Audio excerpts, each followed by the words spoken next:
આજે 14 જૂન એટલે કે વિશ્વ રક્તદાન દિવસ. ત્યારે આજે વિશ્વ રક્તદાન દિવસ નિમિત્તે લખતર તાલુકાના ઢાંકી ગામે ઢાંકી ગ્રામ પંચાયત તથા ઢાંકી ગામ પરિવાર દ્વારા રક્તદાન કેમ્પનું આયોજન કરવામાં આવ્યું હતું.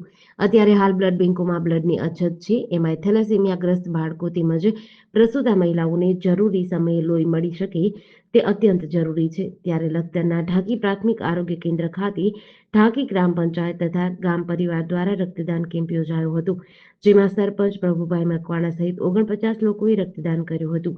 42થી વધારે રક્તની બોટલો એકત્ર થઈ હતી તથા રક્તદાન કરનાર તમામ રક્તદાતાઓને પ્રમાણપત્ર આપી સન્માનિત કર્યા હતા.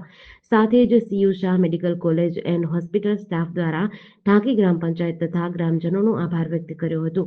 ઢાંકી ગામના જાગૃત સરપંચ પ્રભુભાઈ મકવાણાને પ્રશંસાપત્ર આપી સન્માનિત કર્યા હતા. સમગ્ર કાર્યક્રમને સફળ બનાવવા માટે ઢાંકી સરપંચ પ્રભુભાઈ મકવાણા સહિત ગ્રામજનોએ સારી જહેમત ઉઠાવી હતી. જેડીસી ન્યૂઝ સાથે જયેન્દ્રસિંહ ઝાલા, લખતર.